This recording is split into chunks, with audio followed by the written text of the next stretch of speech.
Stage पर तशरीफ फरमा कराम, इस इजलास के सदर मुहतरम, बैठे हुए इस इजलास में गौर से सुनने वाले मुअज़्ज़ज़ सामईन हज़रात,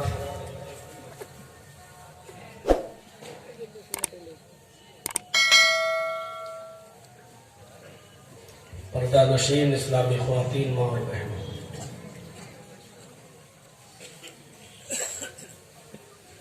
आपने रात के तकरीबन 11 बजे तक बहुत ही खामोशी के साथ दूसरे उलमा को सुना और अब मेरी बारी आई है, मुझे भी आप सुन रहे हैं। हम यहाँ कव्वाली सुनने नहीं आए हैं, हम यहाँ कुरान और हदीस सुनने के लिए आए हैं। नबी अकरम सल्लल्लाहु अलैहि वसल्लम का मामूल ये होता था कि जब आप खुतबा देते या कोई वाज़ व नसीहत करते थे तो सहाबाए किराम का हाल ये होता था कि वो इतना खामोश हो जाते थे कि अपने सरों पर बैठी हुई मक्खी भी वो नहीं उड़ाया करते थे कि कोई कीमती बात हमसे मिस न हो जाए और नबी अकरम सल्लल्लाहु अलैहि वसल्लम को नसीहत करने में कहीं आप डिस्टर्ब न हो जाए। इस बात का ख्याल रखिए। इसमें कोई शक नहीं है कि जलसा सुनना न फर्ज है न वाजिब है। अगर आपको किसी किस्म की कोई दिक्कत या तकलीफ हो रही है, आप उठ के जा सकते हैं अपने घर पे, आपको कोई गुनाह नहीं होगा। लेकिन शोर करना, उठक बैठक करना, लोगों को चीरते हुए आगे बैठने की कोशिश करना, जलसे को बीच में छोड़ के भागना, ये सारी चीजें सही नहीं है। हम न तो किसी फिल्मी दुनिया के एक्टर हैं और न आप कोई सिनेमा और फिल्म देखने के लिए आए हैं।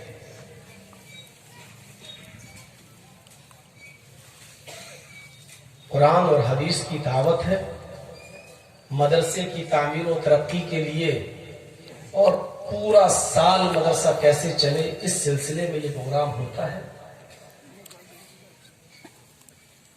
आपको इस मदरसे का ताउन करना है और जो बातें कही जा रही हैं और कही जा चुकी हैं उसको गौर से सुना है और अब और गौर से सुनिए।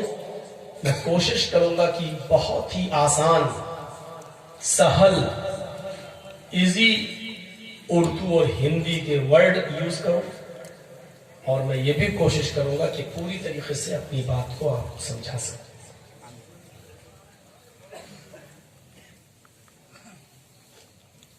मुझे मालूम है कि 80% तकरीबन 80% तकरीर तो आप हमारी समझ ही लेते हैं, कोशिश करूंगा कि आज 90% समझ जाए, अच्छा होगा 100% भी समझ में आ जाए। लेकिन आप की लैंग्वेज बंगला है, हम उर्दू बोलेंगे, थोड़ा सा कॉपरेट आप हमारा कीजिए, थोड़ा हम आपका करते हैं, और ऐसे ही दुनिया की गाड़ी चलती है। थोड़ा सा आप सरेंडर करें अपने आप को, थोड़ा सा मैं करूं, बात बन जाएगी। आप भी जिद करेंगे और मैं भी जिद करूं तो जिद कभी कामयाब नहीं हुई है। आज भी लोअर कोर्ट में, हाई कोर्ट में, सुप्रीम कोर्ट में जितने भी केस पेंडिंग हैं वो इतने ज्यादा हैं कि अभी सुप्रीम कोर्ट के सीनियर जज का बयान आया था कि मैं 1980 से लेकर 2000 तक, 2000 तक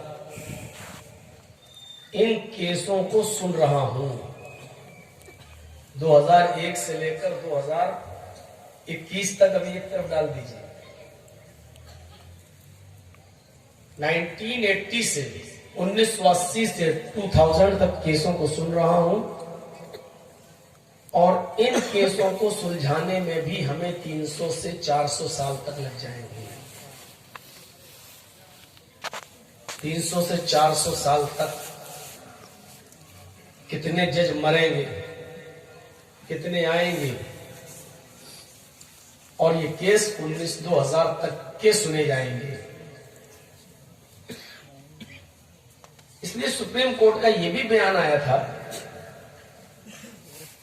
कि ये उस वक्त का रिकॉर्ड है जब केस दर्ज हो जाने के बाद 80% लोग खुद से सुलह करके और समझौता करके अपने मसलों को सुलझा लेते हैं।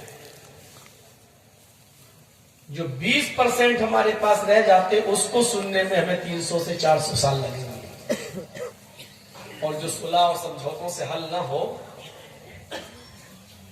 तो आप देख लीजिए, एक केस बाबरी मस्जिद और राम जन्मभूमि का सुलझाने में कितना टाइम लगा, कितने लोग मर गए, कितनी पुश्तें बदल गई, कितनी नस्लें चली गई। 1949 तक तो उसमें नमाज पढ़ी जाती थी, 1949 के बाद उसमें नमाज पढ़ना बंद हुई, ताला लगा, और 2020 में उसका फैसला आया।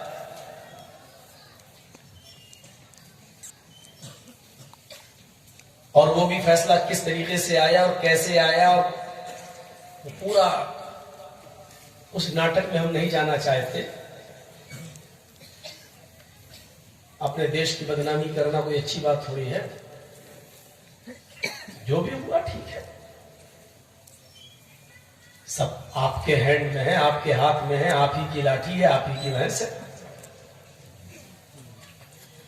तो अब उस बात को दोहराना से कोई फायदा नहीं है। मैं सिर्फ बताना ये चाहता हूं, कॉपरेट अगर आप करेंगे तो मामला आगे बढ़ेगा। बीच में आप हंगामा करेंगे, बोलेंगे, शोर करेंगे तो हम भी डिस्टर्ब होंगे, आप भी होंगे, दूसरे भी। आज मुझे बहुत लंबी चौड़ी तकरीर नहीं करनी है, ये आपके जहन में मैं डालूंगा, और ये भी बता दूं कि बहुत ज्यादा चीखने और चिल्लाने वाली तकरीर भी आज आपके सामने नहीं करूंगा।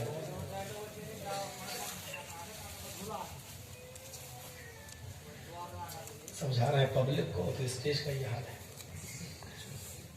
जब दूल्हा ही बिगड़ा हुआ हो तो बारात का क्या हाल है।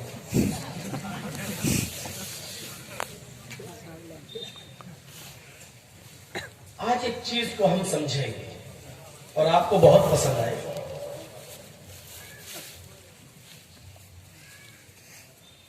कुरान करीम की इसी आयत पे मुझे चलना है, बस जो मैंने पढ़ा। वमा खलक़तुल जिन्ना वल इंसा इल्ला लियअबुदून, बस ये टुकड़ा है। यहां जितने लोग बैठे हैं, हम और आप सब, हम लोग भी, हम भी अपने आप को इसमें जोड़ रहे हैं। एक एहसास पैदा करना चाहिए अपने अंदर थोड़ी देर के लिए,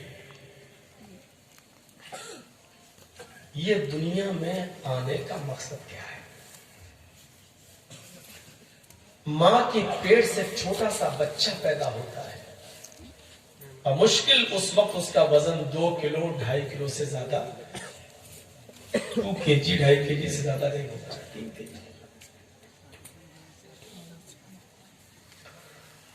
और यहां आने के बाद जब वो सांस लेता है, यहां से उसकी जिंदगी शुरू होती है और फिर धीरे धीरे वो बालिग होता है, जवान होता है, फिर बूढ़ा होता है, शादी होती है, बच्चे होते हैं, अफजाइशे नस्ल होती है, नस्ल बढ़ती है। वो अकेला आया था, जा भी अकेला रहा है, लेकिन जब जा रहा है तब तक वो 5, 6, 7, 8 जिंदगी को और जन्म दे चुका है। आया, खाया पिया, बड़ा हुआ, शादी की, बच्चे हुए, बीमार हुआ और एक दिन मर गया। क्या ये दुनिया इसीलिए बनाई गई है कि लोग पैदा होते रहेंगे, खाते पीते रहेंगे, जवान होंगे, शादी करेंगे और बच्चों की पैदाइश के बाद बूढ़े होकर बीमार होकर मर जाएंगे? क्या सिर्फ यही मकसद है इस दुनिया का?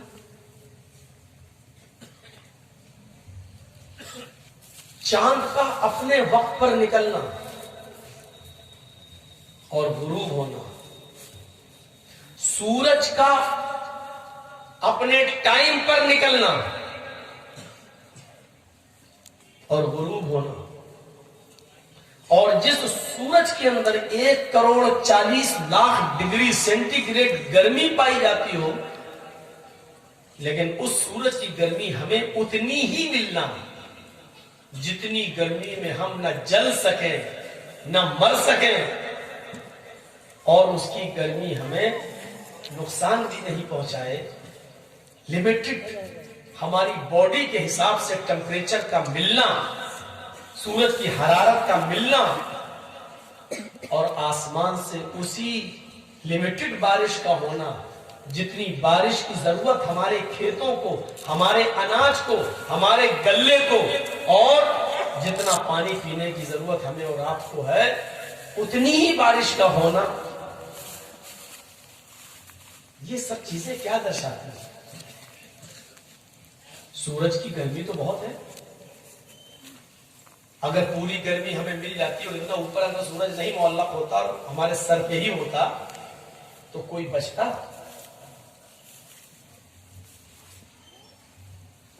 रात का उतनी ही देर के लिए आना जितनी देर तक हम सो सकें और दिन भर की थकान को दूर करें, और सुबह ऑटोमेटिक हमारी आंख का खुल जाना और हमारी थकावट का उतर जाना और सुबह से फिर अपने कारोबार में लग जाना, ये सब चीज क्या बताती है?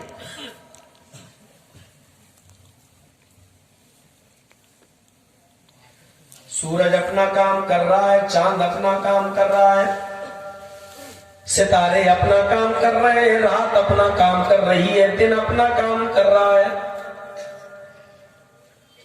हमारी जिंदगी